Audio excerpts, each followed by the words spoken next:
अडानी का स्टॉक गिरता जा रहा है, पर आखिर क्यों? बहुत से अच्छे रीजंस हैं इसके पीछे एंड आपको जान के बहुत मजा आएगा।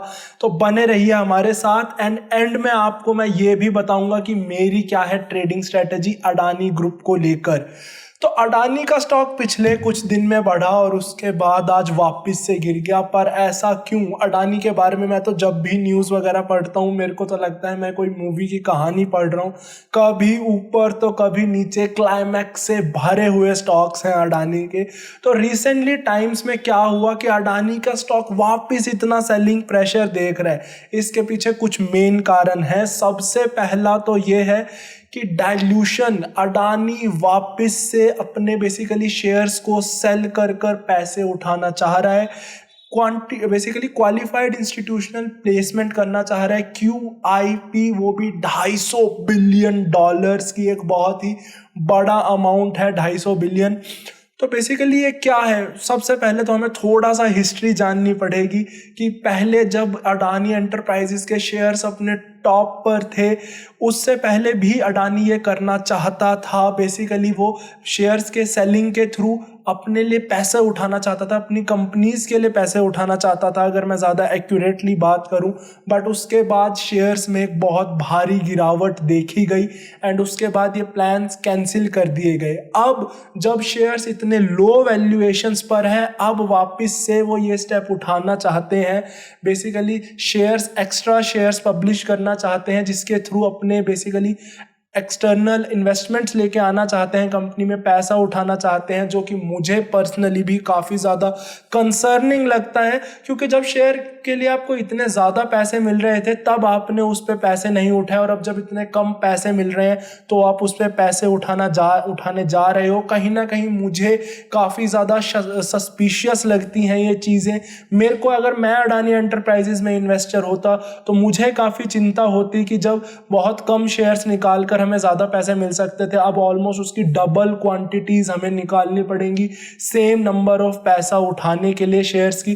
तो मार्केट में डर है कि एकदम से अगर एक्स्ट्रा इतने सारे शेयर्स निकाले गए तो हर इन्वेस्टर के हाथ में जितना अर्निंग्स का हिस्सा आता है, मतलब EPS, अर्निंग पर शेयर, वो गिर जाएगा एंड फ्यूचर में हमें अर्निंग पर शेयर कितना मिलेगा उसके ऊपर काफ़ी ज़्यादा वाद विवाद चल रहा है। काफ़ी ज़्यादा लोग काफ़ी स्ट्रेस्ड है, क्योंकि अर्निंग पर शेयर के बिहाफ पे बहुत सारे हमारे मेट्रिक्स हैं जिसके बिहाफ पे हम वैल्यूएशन करते हैं कंपनी की। और अगर हमें अर्निंग पर शेयर का ही अंदाज़ा नहीं होगा कि अर्निंग पर शेयर कहाँ जा रहा है, तो हम कंपनी की वैल्यूएशन कैसे करेंगे? बहुत बड़ा फियर है जो इन्वेस्टर्स के मन में चल रहा है, जिसके कारण शेयर में एक सेलिंग प्रेशर देखा जा रहा है।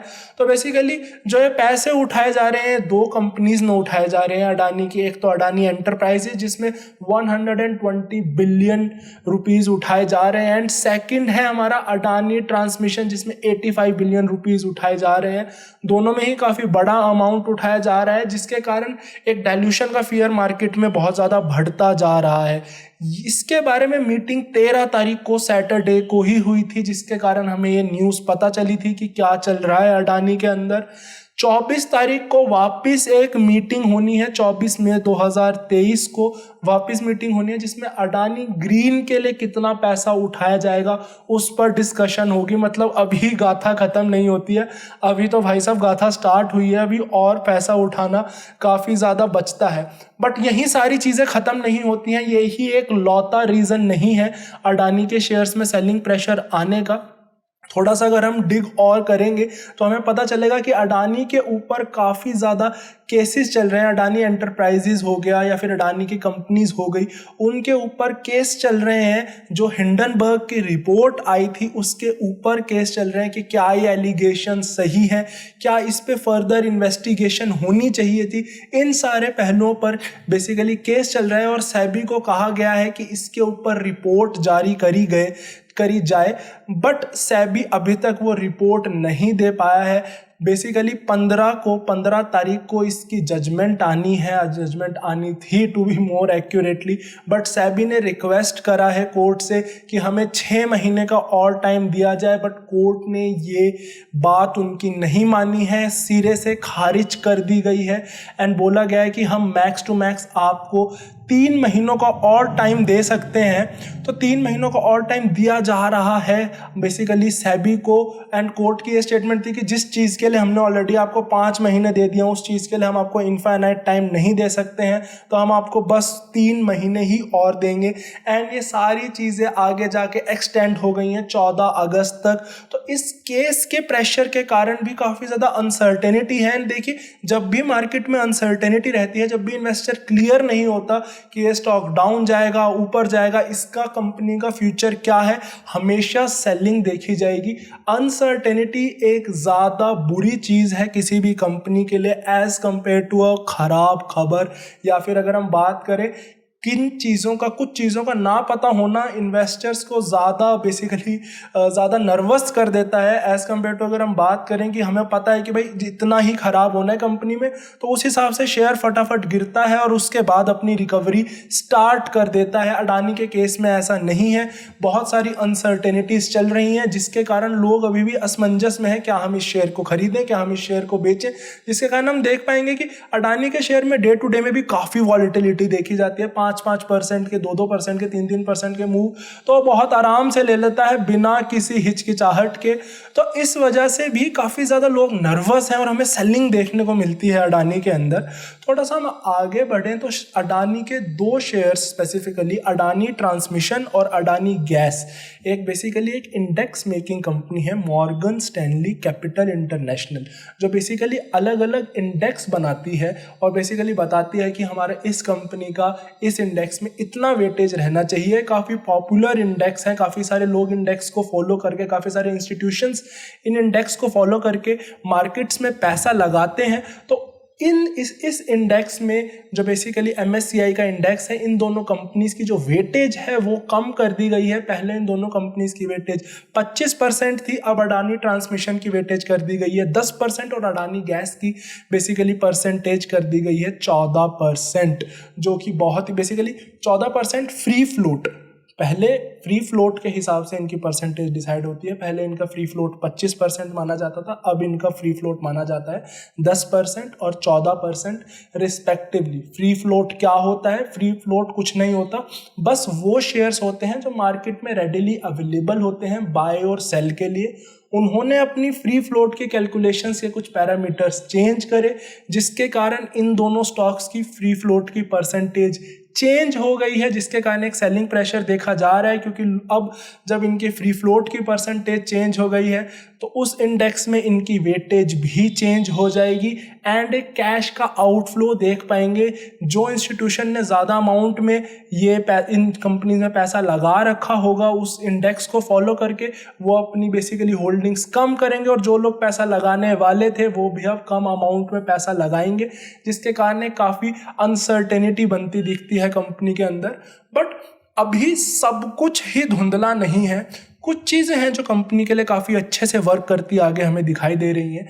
उनमें से जो सबसे मेन चीज़ है वो ये है कि अडानी एंटरप्राइजेज हो गया, तो वो अपनी बेसिकली डाइवर्सिफिकेशन बहुत ज़्यादा आगे कर रहे हैं। स्पेसिफिकली एक चीज़ जो मेरा काफ़ी ज़्यादा ध्यान रखती है, बेसिकली मेरा काफ़ी ज़्यादा जिस पे ध्यान रखता है वो है हाइड्रोजन के थ्रू एनर्जी का प्रोडक्शन। एंड उसमें अडानी की बेसिकली होप्स हैं कि 2030 तक उसमें $50 बिलियन का इन्फ्यूजन करा जाएगा एंड उसके थ्रू उसको एक काफ़ी वायबल बिजनेस बनाया जाएगा। अडानी वैसे भी जो मेन बिजनेस है वो अपना बनाना चाहता है रिन्यूएबल एनर्जी का, ग्रीन एनर्जीज का, जिस पे अडानी का काफ़ी ज़्यादा फोकस भी है, क्योंकि एक बहुत ही फ्यूचर ओरिएंटेड ड्रिवन बिजनेस है। तो इसके कारण कुछ अच्छी चीज़ें भी हैं, चाहे अडानी ट्रांसमिशन हो जाए, वो अपनी लाइंस डबल करना चाहता है।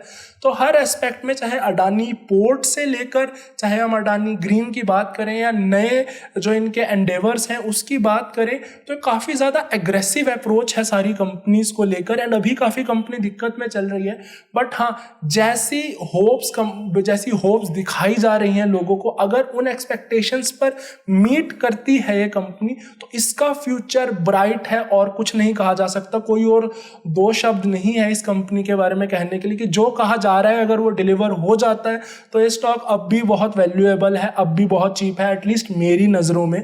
बट वो एक बहुत बड़ा इफ़ है। कंपनीज़ के बेसिकली अपनी लाइफ साइकिल में बहुत सारे हिकअप्स आते हैं, बहुत सारी परेशानियां आती हैं। तो फ्यूचर होप्स के बिहाफ पे जस्ट अगर हम कंपनी को हाई वैल्यूएशन देने लग जाएंगे तो ये मार्केट्स बिल्कुल भी सेंस बनाना छोड़ देंगी एंड लोगों का बहुत सारा पैसा डूबने वाला है। तो उन चीज़ों पर ज़रूर एक नज़र रखी जाए। मेरा अगर मैं पर्सनली बात करूं, मेरी क्या स्ट्रेटेजी रहेगी अडानी को लेकर, तो मेरी पर्सनल स्ट्रेटेजी ये है, मुझे लगता है कि अभी कुछ महीनों तक अडानी में स्ट्रेस रहने वाला है। उस स्ट्रेस के बाद मुझे लगता है इलेक्शन से, जो हमारे बेसिकली प्राइम मिनिस्टर के इलेक्शंस होने हैं, उससे 2-3 महीने पहले तक मुझे लगता है कि एक अच्छा चांस है अडानी में एक अच्छी रैली देखने का, क्योंकि इलेक्शन के टाइम पर सारी चीज़ें इलेक्शंस ओरिएंटेड हो जाती हैं। तो उस टाइम पर स्टॉक मार्केट ही एज अ ओवरऑल कहाँ जाएगी कोई नहीं बता सकता, क्योंकि उस टाइम पे इलेक्शन के लिए लोगों के मन में क्या विचार चल रहे हैं, लोग क्या खुश हैं जिस तरफ उन्हें लग रहा है कि रिजल्ट्स आने वाले हैं, उन सारी चीज़ों पर ये सारी चीज़ें डिपेंड करती हैं।